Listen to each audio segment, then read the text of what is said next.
Hello everybody, my name is Sajana and this is my after preaching video. That's right, I preached today at my home church, Impact Temple Church in Temple, Texas, and it was a different kind of day,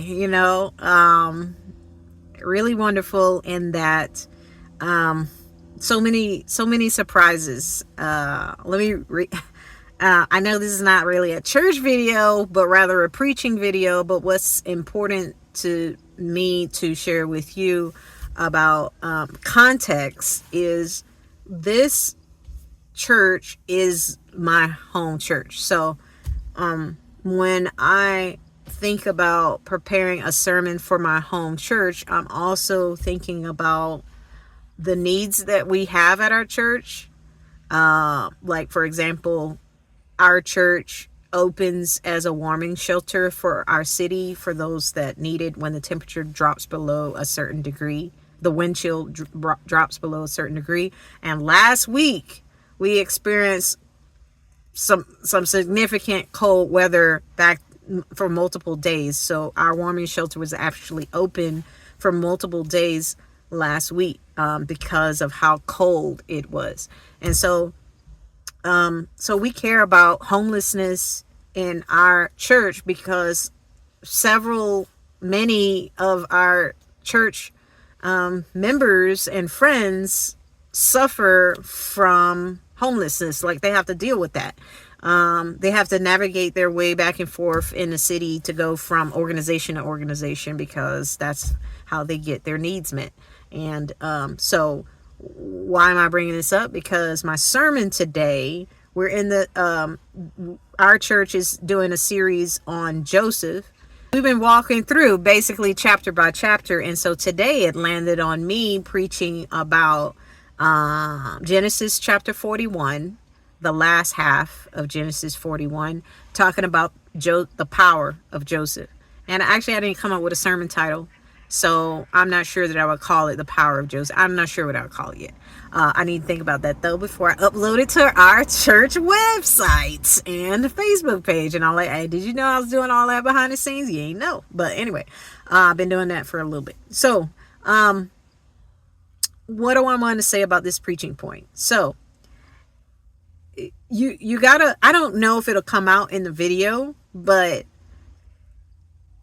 my sermon, because it was talking about Joseph rising to power and how Pharaoh dumped all the responsibility on him to basically save the nation of Egypt and the world, right, from the famine that was going to come, and how he didn't ask for this situation, but yet here he was.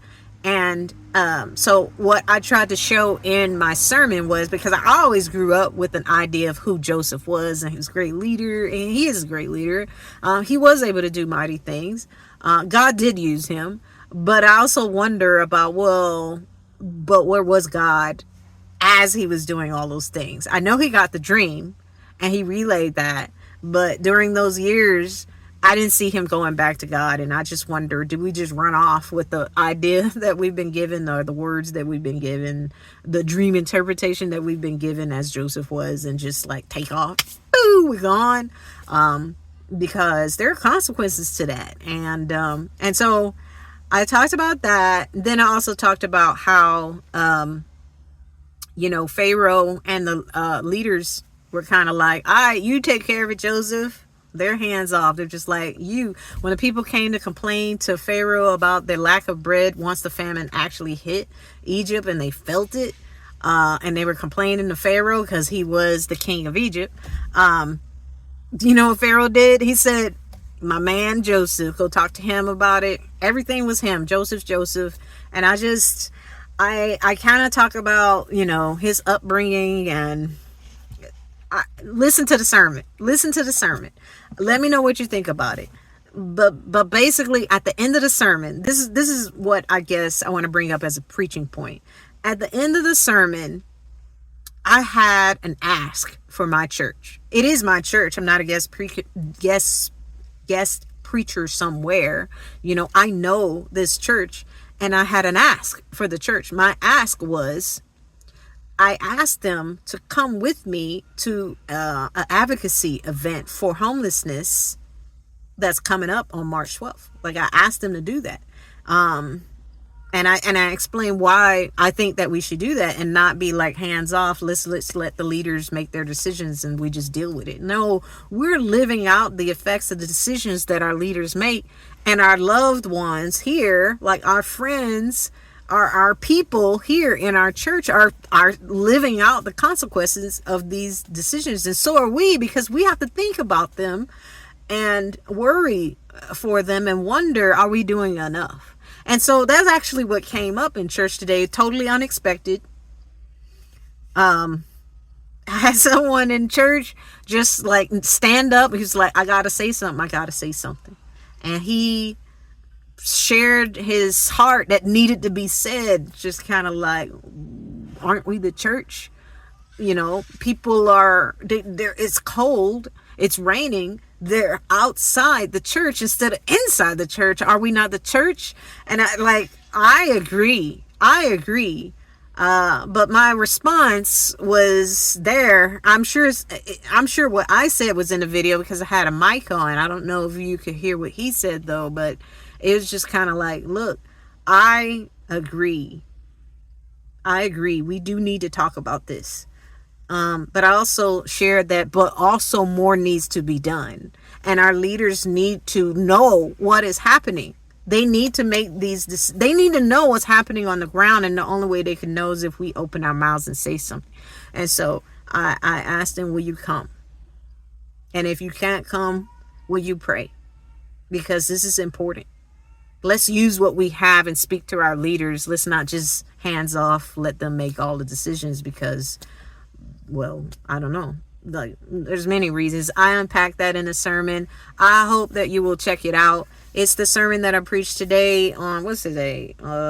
Today is 23 February 2025 at Impact Temple Church on Genesis chapter 41, the last half, about Joseph rising to power and the complications of that. Complications of any human rising to that kind of level of power. And what's our responsibility in that too.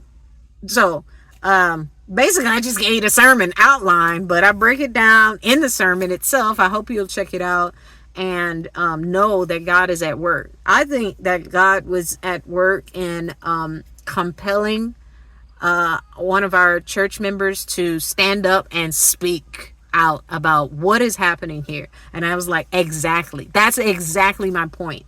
What is happening here? We need to do something about it. Use what we have and do something about it. Speak up. Say something. Speak up to the people who can hear us, who need to hear us, and help that shape their opinions because God is involved in this. And so that was totally unexpected, but necessary to happen because God was at work in our church service today. And someone else spoke up and said something too, to which I said, the matter is not something we can fix in one day, in one conversation. This is an ongoing, complicated matter, and it requires some serious attention. So God is at work. The Spirit of God is at work, rallying people up to speak, to act, and to use their privilege, their education, their place, their voice for such a time as this. And I also shared that this is not like I do this all the time. You know, I understand that this could be scary to actually step out in this way, to speak up when maybe you've never done that, because I have been helped in learning how to do that bit by bit by joining along with organizations that do this good work for various communities that I care for. And so I've been learning alongside them and going with them as they encourage me and others to go join them. And now I am encouraging and asking others to join me and us for our church family, for our community. And after service, I did have somebody like, how will I get there? Because I want to go. I need to speak up too, because My situation was different than theirs. And I was like, yes, absolutely, carpool. I will keep you, I will message you, keep you informed, but you got to be there all day because I'm going to be there all day. She's like, I will be there all day. I'm like, okay, let other people know if you know somebody else that's willing to be there. Like, so God is at work, y'all. Like these sermons that we craft and with the specific people in mind, the Holy Spirit is at work, living and active. And God was moving today in our church, and God is moving in me. And so I hope that if you're listening to this message, preacher, if you're listening to this message, child of God, that you would also know that there is something within you and within your community and your sphere of influence. Just keep doing what it is that you're doing. You never know how God will use that. You never know how God will move through you and the things that you just feel compelled to do, compelled to encourage, compelled to reach out, compelled to connect. So thanks for tuning in to this preaching after tips, after preaching tips, after preaching shares. I've enjoyed doing this because I am newer at preaching than probably other preachers that you've heard. And I want to remember these nuggets that God has been showing me as I go through the process of crafting a sermon for a particular congregation, delivering that sermon, and coming back and giving you some of my reflections. So thanks for listening. You can find the sermon at Sojourner Shines Preaching, and tune in with me in other ways. I got some blogs on there. I got events and resources, and I got ways to connect with me. Okay. All right. Blessings and peace. Bye-bye.